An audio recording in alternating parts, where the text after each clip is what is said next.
طير بقى الملعب تيرف مور اللي هيستضيف لقاء شيفيلد يونايتد وبيرنلي الانجليزي. ايضا من المباريات الحقيقه اللي هتكون شرسه جدا. الكل طبعا بيركز قوي مع المباريات القمه، ولكن الحقيقه وعشان كده دايما بنقول الدوري الانجليزي هو دوري المتعه والاثاره والجمال في عالم كره القدم، لان الحقيقه مباراه شيفيلد يونايتد وفريق بيرنلي لو هنتابع مركز الفرقتين، يمكن الحقيقه شيفيلد يونايتد المركز ال 18 برصيد 5 نقاط، فريق بيرنلي في المركز ال 20 برصيد 4 نقاط.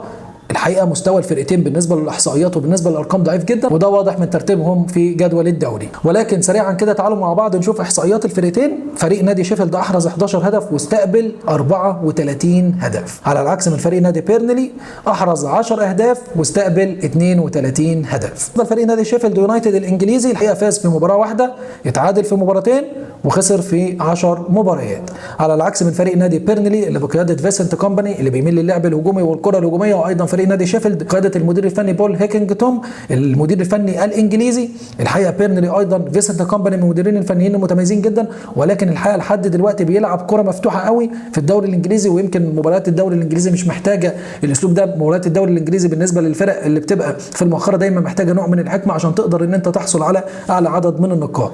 لكن فكره انك انت تلعب باسلوب هجومي وتلعب باسلوب لعب الكبار دايما، يعني انت ما عندكش الادوات اللي تقدر تحقق بيها ده في الدوري الانجليزي. ويمكن الحقيقه فريق بيرنلي لو استمر بالاسلوب ده اعتقد يعني مش هيكون له مكان الموسم القادم في الدوري الانجليزي. واضح من الاحصائيات برضو عشان ما يبقاش مجرد كلام احنا بنقوله، فازوا في لقاء وحيد وتعادلوا في مباراه وخسروا في 11 مباراه. بيرنلي احرز 10 اهداف واستقبل 32 هدف. بيرنلي عنده لاعيبه متميزه جدا، يمكن لاعب كلوتشو ايضا من اللعيبه السريعه واللاعب قوي، رؤيه جيده جدا في الملعب، واعتقد هتكون مباراه قويه جدا من الفرقتين، لان الحقيقه كل من الفرقتين محتاج الثلاث نقاط. مهم جدا ان هو يبتدي يدخل منطقه دفع صراع الفرق اللي تحت. الحقيقه لو بنتكلم على بورتسموث، شيفيلد، بيرنلي، فيرتون، فالحقيقه المواجهات طاحنه بالنسبه لاسفل الجدول في الدوري الانجليزي. علشان كده بنقول الدوري الانجليزي قوي جدا، سواء بالنسبه لمنافسات اخر الجدول او في مقدمه الجدول او في وسط الجدول. الحقيقه صراعات كلها شرسه وصراعات كلها قويه، ويمكن اعتقد مباراه شيفيلد يونايتد وبيرنلي هتكون من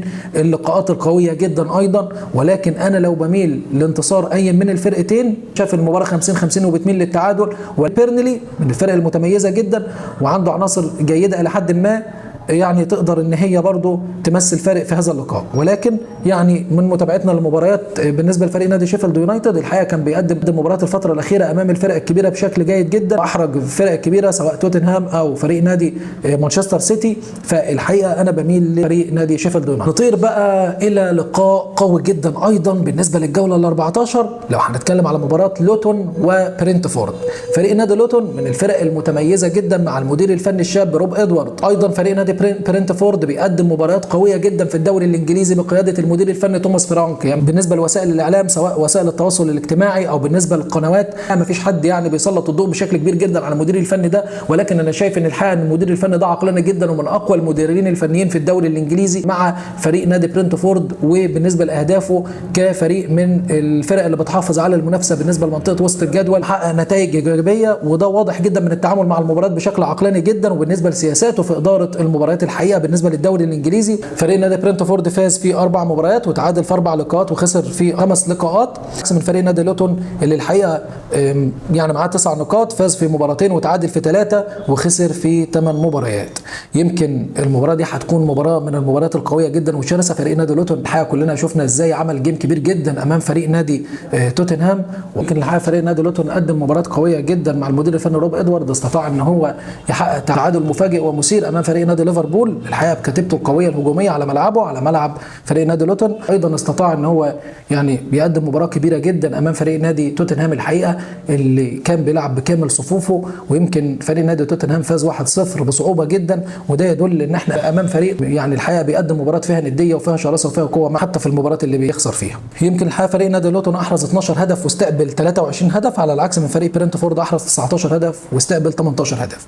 ولكن المباراه دي هتكون مختلفه شويه بالنسبه لطبيعه اداره المديرين الفنيين. يعني لو هنتابع مع بعض كده خلال قراءه عقليه كل مدير فني، يمكن الحقيقه لو هنتكلم على فوز اي من الفرقتين اعتقد اسهم فريق نادي برنتفورد هتكون اعلى، وده لانه توماس فرانك الحقيقه بيدير الامور بشكل مختلف جدا، يمكن بيميل للاسلوب الدفاعي واللعب على الهجمات المرتده وبينظم مجهود الفرقه بشكل كبير جدا. ايضا عنده عناصر متميزه جدا في الثلث الاخير سواء ويسا او موبومو، ولاعيبه هدافه ولاعيبه سريعه ولاعيبه قويه جدا قادرين ان هم يحسموا المباراه. لكن فريق نادي لوتون هيقدم مباراه قويه ومباراه هتكون شرسه وهيكون فيها نديه وفيها قوه وفيها سرعه الحقيقه، ولكن انا بقول ان برنتفورد هنرجح فوزه، فده بسبب انه يعني الحقيقه توماس فرانك من المديرين الفنيين اللي عندها خبره كبيره جدا، عنده الحكمه وعنده الاسلوب الخططي اللي يقدر يتعامل بيه مع فريق نادي لوتون، خاصه ان فريق لوتون بيميل للعب الهجومي وبيلعب على عكس من فريق نادي برنتفورد بيعتمد على التوازن الخططي بشكل كبير جدا، ولو ان على ملعبه احيانا بياخد المبادره وبيبقى عنده شراسه هجوميه، ولكن يعني اوفر اول او بشكل عام الحقيقه انا شايف انه يعني قادر ان هو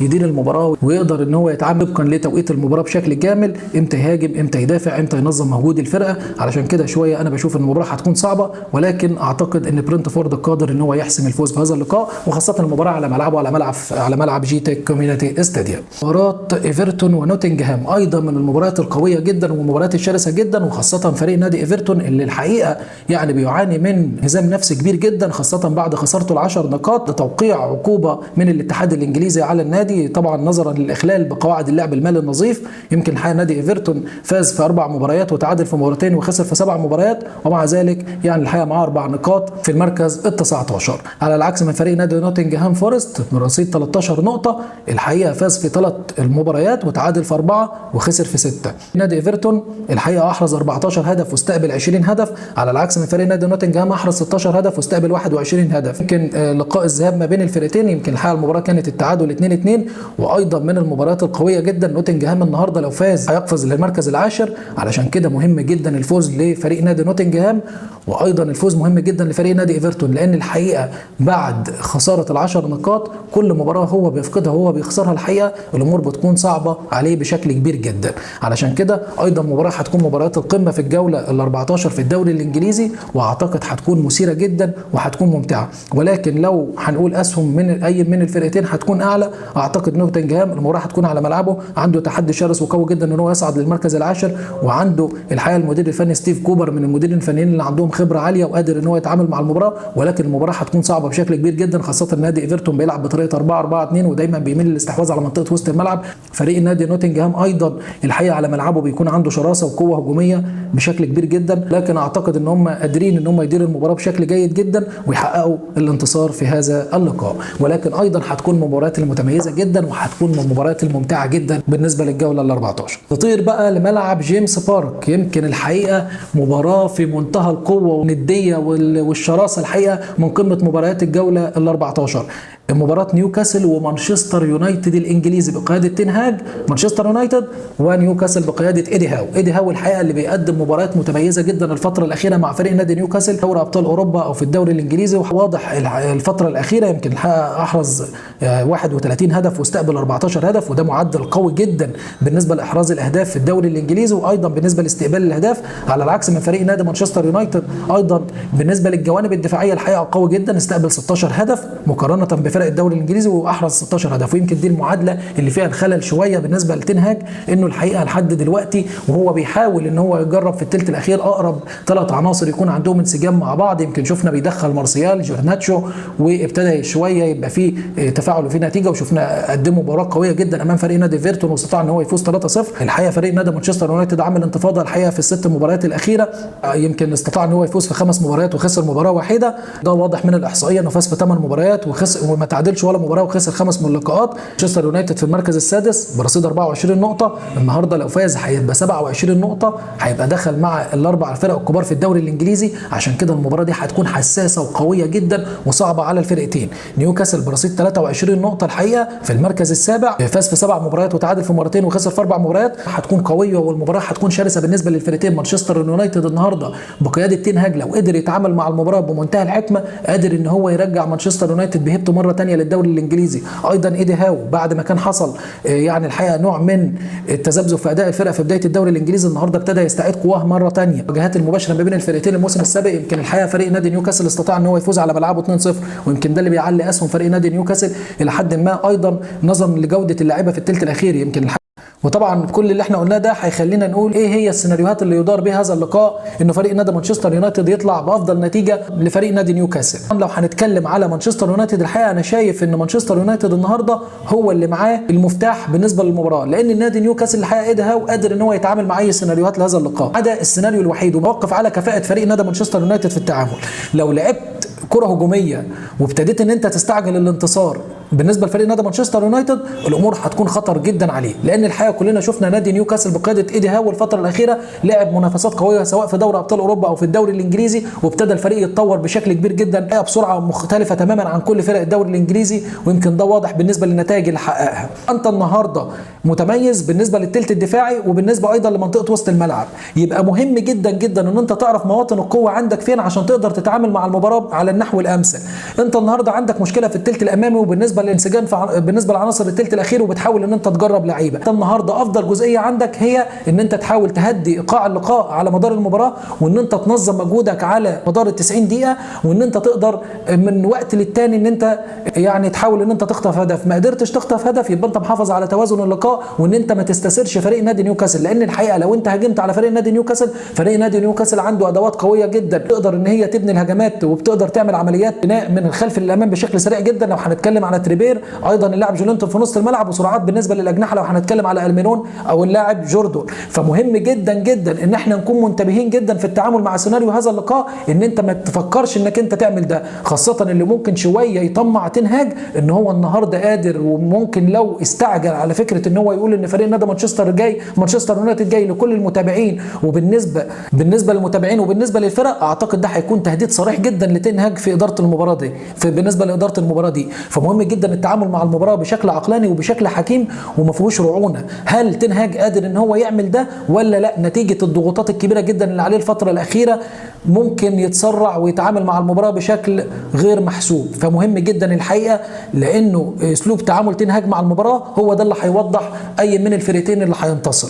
ولكن لو دافع قفل بشكل كبير جدا امام فريق نادي نيوكاسل، ايضا ده مش هيكون شيء صحي، لان الحقيقه فريق نادي نيوكاسل ايضا بيقدر يعمل عمليات الضغط على الفرق المنافسه بشكل كبير جدا، وعنده الادوات المتميزه وعنده المهارات وعنده القوه في الثلث الاخير اللي يقدر يحسم بها المباراه. يبقى انت مهم جدا انك تكون متوازن وتكون انت اللي متحكم في ايقاع المباراه، ويكون لك نسبه الاستحواذ الاعلى، ولكن بدون شراسه هجوميه على مدار توقيتات المباراه كلها. لا، لازم توزع ادائك بشكل جيد جدا. علامه الاستفهام الكبيره جدا اللي عند حضراتكم واللي بالنسبه لي يعني كله هيقول لي طب يا عمور دلوقتي انت دلوقتي وترتنا. انا متوتر اكتر منكم بالنسبه للمباراه دي، وعشان كده بقول لحضراتكم المباراه دي هتكون مباراه الشرسه من المباريات القويه جدا، واعتقد هتكون صعبه جدا على الفرقتين. ولكن الحقيقه اللي هيحدد مسار اللقاء هو المدير الفني تنهاج وتعامله مع المباراه. ولكن لو هتسالوني طب انت شايف المباراه هتكون ايه، يعني هي زي ما قلت لحضراتكم كده. ولكن من قراءتي لتنهاج الحقيقه الفتره اللي فاتت والتعامل مع اللقاءات، اعتقد ممكن يتسرع شويه، وممكن يكون عنده جزء من الرعونه اللي ممكن يتعامل مع المباراه بشكل ما فيهوش حكمه، وممكن يدفع ثمنه بشكل كبير جدا. ولكن يا ترى هيخلط ظنوني وتوقعاتي بالنسبه للي احنا قلناه، وممكن يفاجئنا ويدير المباراه على النحو الامثل ويقدر يقتنص الثلاث نقاط؟ اعتقد هتكون بدايه قويه جدا لفريق مانشستر يونايتد، وتهديد صريح لكل فرق الدوري الانجليزي، لان الحقيقه المنافسات مشتعله جدا، وكلنا شايفين مفاجات كبيره جدا بتحصل في الدوري الانجليزي. ويمكن الحقيقه فريق نادي ليفربول استطاع ان هو يقتنص نقطه ثمينه من فريق نادي مانشستر سيتي، على عكس كل التوقعات. كان كل بيقول مانشستر سيتي هو اللي هيحسم. فالحقيقه الدوري الانجليزي السنه دي مختلف تماما وممتع جدا بقى بالنسبه للمتابعين. بالنسبه للفانتازي الحقيقه يمكن فقرتنا كلنا بنستناها، يبدو في شعورنا لحقنا بسرعه. الحقيقه الفانتازي الامور صعبه جدا بالنسبه لكل المشتركين، وعلشان كده الجوله دي مهمه جدا ان احنا نختار كويس جدا لاعبتنا. يمكن الحقيقه لو هرشح لكم بقى بالنسبه لمباراه ارسنال وولفرهامبتون، انا شايف المباراه دي هتكون مباراه المتميزه جدا، بميل لساكا ومارتينيلي، وايضا ايا كان بقى اللاعب اللي هيلعب في الثلث الامامي سواء جيسوس او نيكيتيا. مهم جدا الحقيقه الثلاثي اللي في الثلث الامامي، اعتقد سواء اسيستات او اهداف. وولفرهامبتون ممكن يكون اقرب اللاعبين بيدرو نيتو لو هيلعب، اللاعب الكوري هوانج. بالنسبه لمباراه شيفيلد وبيرنلي لاعب اركير بالنسبه لشيفيلد. بالنسبه لمباراه لوتون وبرنتفورد يمكن حقيقه لوتون لو هنتكلم على اللاعب موريس الحقيقه من اللاعيبه المتميزه جدا موريس. وبالنسبه لبرنتفورد ويسا وموبومو. واللاعب ايفرتون ونوتنجهام اعتقد نوتنجهام ايوني وجيبس وايت مهمين جدا. بالنسبه لمباراه نيوكاسل بقى ومانشستر يونايتد يمكن الحقيقه بقول مارسيال لو هيلعب يمكن ده برده من الحصان الاسود اللي ممكن نراهن عليه، وايضا كازميرو. نيوكاسل الحقيقه لاعب الطرف الميرون وجوردن واللاعب ايزاك ويلسون ايضا ايا كان منهم فيهم اللي هيلعب، ولكن الثلث الامامي بشكل كبير جدا بالنسبه لنيوكاسل في المباراه دي هيكون بيمثل خطوره كبيره جدا. يمكن وصلنا لنهايه حلقتنا سريعا، بشكركم جدا والى اللقاء في مباريات السحر والجمال والروعه في الدوري الانجليزي من ملعبكم ملعب السير. بشكركم جدا والى اللقاء.